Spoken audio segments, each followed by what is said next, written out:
احادیث کی کتابوں میں لکھا ہے، لیکن سر دس وہ ایک فضل ہمدرد پیدا ہوا ہے اور وہ یہ بکواسات کرتا ہے، ایک ایک کیڑے نکالتا ہے، وہاں سے بات ہٹاتا ہے کہ کوئی جنازہ نہیں پڑھا ہے۔ ہمارا محرم ختم نہیں ہوا کہ 10 محرم تک ہم مار پٹی ختم کریں، ایسا نہیں ہے۔ ہمارا حسن حسین پورے 12 مہینوں کا ہے، ہمارا حسن حسین پوری زندگی کا ہے، ہمارا حسن حسین تا قیامت ہے، ہمارا حسن حسین تو جنت کے نوجوانوں کے شہزادے ہیں، ہمارے وہاں جنت کے شہزادے حسن حسین رضی اللہ تعالیٰ عنہما۔ تو اتنی محبت ہے اور اتنا پیار ہے ان کے درمیان، لیکن دشمن کی طرف سے فضا ناخوشگوار بنانے کی کوشش ہوتی ہے کہ بھئی یہ تو محبت نہیں تھی، انہوں نے تو گھر جلایا ہے، پاک فدق کھا گیا، دروازہ پھینکا، معاذ اللہ حضرت فاطمہ کا حمل گر گیا، اس طرح طرح کی ڈکوسلیں اور بکواسات انہوں نے بکے۔ اور ایک تو یہاں تک اٹھ گیا اور کہا کہ کوئی جنازہ نہیں پڑھایا ابوبکر صدیق نے۔ روایت موجود ہے، بخاری میں حدیث موجود ہے، حضرت ابوبکر صدیق رضی اللہ تعالیٰ عنہ نے خود حضرت فاطمہ رضی اللہ تعالیٰ عنہا کے انتقال کے بعد ان کا جنازہ پڑھایا ہے، احادیث کی کتابوں میں لکھا ہے، لیکن سر دس وہ ایک فضل ہمدرد پیدا ہوا ہے اور وہ یہ بکواسات کرتا ہے، ایک ایک کیڑے نکالتا ہے، وہاں سے بات ہٹاتا ہے کہ کوئی جنازہ نہیں پڑھا ہے، یعنی یہ بتانا چاہتا ہے دشمنیاں تھی۔ ابو بکر رضی اللہ عنہ نے جنازہ نہیں پڑھایا۔ جنازہ کس نے پڑھا ہے؟ سیدہ کا جنازہ امام علی علیہ السلام۔ رب العالمین والصلاة والسلام علی سید الانبیاء والمرسلین وآلہ الطیبین الطاہرین ومن والاه۔ بسم اللہ الرحمن الرحیم۔ السلام علیکم ورحمۃ اللہ وبرکاتہ۔ پہلے میں نے فدق کے موضوع کے اوپر قرآن مجید اور اہل سنت والجماعت کی کتابوں سے اس مسئلے کو بیان کیا تھا، اپنی گفتگو کو ریکارڈ کیا تھا۔ آج میں اسی حوالے سے کچھ گزارشات عرض کرنا چاہتا ہوں۔ پہلی بات تو یہ ہے کہ ہمارے ہاں کچھ لوگ اس حوالے سے یہ بات کرتے ہیں کہ سیدہ پاک کا جو جنازہ ہے وہ جناب ابو بکر رضی اللہ عنہ نے پڑھایا تھا، اور اسی طرح اسی فدق کے جوابات دیتے ہوئے ہمارے اہل سنت احباب وہ اس طرح کی تعویلات کرتے ہیں جو کہ خود ہماری کتابوں کے مخالف ہیں۔ یعنی خاص طور پر وہ لوگ جو حدیث کا رٹا لگاتے ہیں ہر بات میں اور کہتے ہیں کہ جی بخاری ہے، کتاب اللہ کے بعد سب سے اصح کتاب صحیح بخاری ہے، وہ جب اس طرح سے بات کریں کہ جو بخاری میں بھی موجود ہو لیکن پھر بھی انکار کر رہے ہوں، اور کبھی سیوطی کا یا تاریخ الخلفاء کا یا کہیں اور کچھ اس طرح کا حوالہ پیش کریں جو خود ان کے نزدیک بھی کمزور حوالہ ہو، تو اس کا مطلب یہ ہے کہ وہ اس موضوع سے بھاگنا چاہتے ہیں، لیکن یہ موضوع ان کی جان نہیں چھوڑتا ہے۔ اس وجہ سے جان نہیں چھوڑتا ہے کہ ایک تو وہ اس میں خلط مبحث کر رہے ہوتے ہیں، یعنی گڈ مٹ کر رہے ہوتے ہیں باتوں کو، قرآن مجید سے جواب نہیں دیتے ہیں، اور جب صحیح حدیثوں کے اوپر بات آتی ہے تو پھر وہ وہاں سے اتر کر پچھلے متاخرین کی کتابوں تک چلے جاتے ہیں۔ جب حدیث سے بات کرو تو تاریخ پہ کود پڑتے ہیں، تاریخ سے بات کرو تو کہتے ہیں جی حدیث کا حوالہ پیش کرو۔ تو یہ چونکہ موضوع اس طرح ہے کہ سب سے پہلے تو ہمیں قرآن مجید پر پیش کرنا چاہیے، جس طرح کہ میں نے اپنی پچھلی گفتگو کے اندر اسے قرآن مجید پہ پیش کیا، اور سیدہ علیہ السلام نے،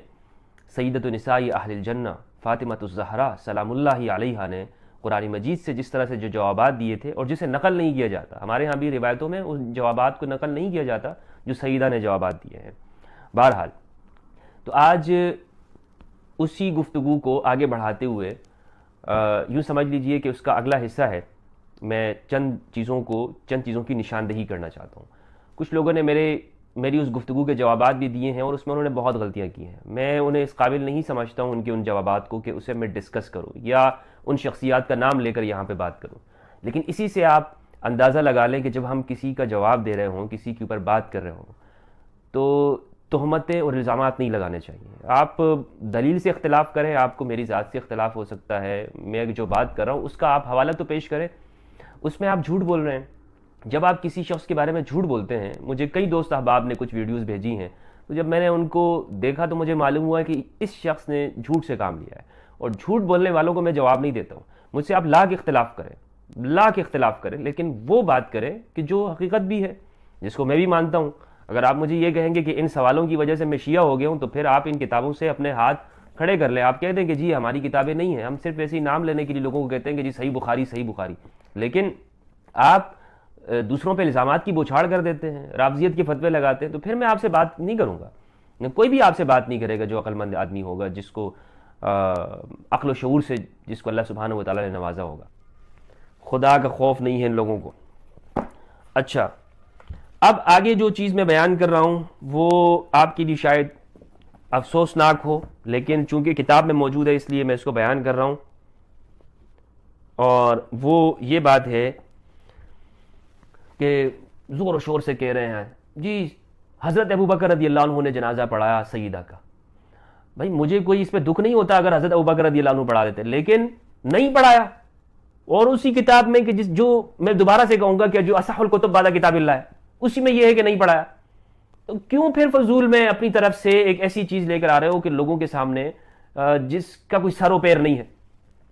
صحیح بخاری کی 4240 اور 4241 حدیث ہے، یہ میں آپ کے سامنے پڑھ رہا ہوں، اس سے بہت ساری چیزیں ثابت ہو رہی ہیں اور میں ساری آج آپ کو بتا رہا ہوں۔ اس بات کا بیان کہ سیدہ کا جنازہ مولا علی نے پڑھایا، یہ اس سے معلوم ہوگا، اور یہ اسی طرح اس حدیث سے یہ بھی معلوم، جو چیزیں بات معلوم ہوگی بتاتا ہوں آپ کو۔ 4240 4241 حدثنا يحيى بن بكير قال حدثنا الليث عن عقيل عن ابن شهاب سے مراد زہری، عن عروة عن عائشة ان فاطمة بنت النبي صلی اللہ علیہ وآلہ وسلم ارسلت الى ابی بکر تسأله میراثها من رسول اللہ صلی اللہ علیہ وآلہ وسلم مما افاء اللہ علیہ بالمدینہ وفدک۔ اس روایت میں یہ ہے کہ حضرت عائشہ فرماتی ہیں رضی اللہ عنہا کہ حضرت فاطمہ علیہ السلام جو کہ رسول اللہ صلی اللہ علیہ وآلہ وسلم کی پیاری بیٹی ہیں، ارسلت الی ابی بکر، انہوں نے حضرت بکر کی طرف بھیجا، یعنی کسی کو بھیجا، ارسلت، تو یہ اس روایت کے مخالف نہیں ہے۔ میں نے آپ کو بتایا کہ خود بھی چلی گئیں اور حضرت عباس کے ساتھ گئیں، اور اسی طرح سے جناب دوسروں کو بھی بھیجے، یعنی مولا علی کو بھیجا، دوسروں کو بھی بھیجا،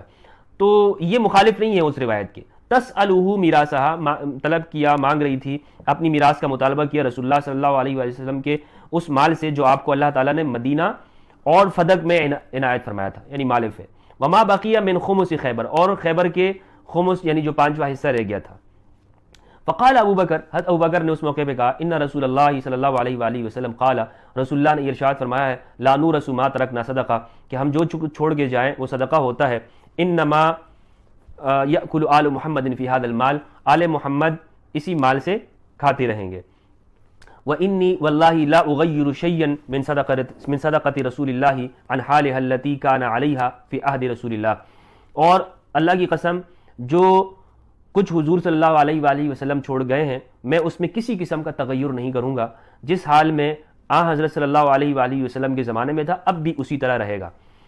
اور ولا اعملن فیہا بما عمل به رسول اللہ صلی اللہ علیہ وآلہ وسلم، اور وہی طرز عمل اختیار کروں گا جو رسول اللہ کا اپنی زندگی میں تھا۔ فابا ابو بکر ان يدفع الى فاطمة منها شيئا، تو ابو بکر نے انکار کیا اس بات سے کہ ان اموال میں سے کچھ بھی، یعنی تھوڑا سا بھی اس مال میں سے دینے کا انہوں نے نہیں دیا، کہ ان يدفع الى فاطمة منها شيئا، کہ اس میں سے کچھ بھی دینا منظور نہیں کیا، اس بات کو ریجیکٹ کر دیا، منظور نہیں کیا۔ فوجدت فاطمة على ابی بکر فی ذلك، فوجدت فاطمة على ابی بکر فی ذلك فحجرته، ان کے اس جواب پر سیدہ فاطمہ علیہ السلام ابو بکر کی طرف سے خفا ہو گئی اور ان سے ترک تعلق کر لیا، فحجرته، چھوڑ دیا ان کو، حجرته ہجرت سے ہے، دور ہو گئی، چھوڑ دیا ان کو، تعلق ختم کر دیا۔ فلم تکلمہ حتی توفیت، اپنی وفات تک ان سے کوئی بات نہ کی، فلم تکلمہ۔ ترجمہ کرنے والوں نے ترجمہ کیا مولانا داؤد راز، یہ سلفی عالم ہیں، کہتے ہیں فاطمہ رضی اللہ عنہا حضرت اور ان سے ترک تعلق کر لیا، اور ان کے بعد وفات تک ان سے کوئی گفتگو نہ کی، یعنی اپنی زندگی میں ان سے کوئی بات نہ کی، چھوڑ دی ان سے بات کرنا۔ وعاشت بعد النبی 6 اشہر، اور رسول اللہ کے بعد 6 مہینے تک سیدہ حیات رہیں۔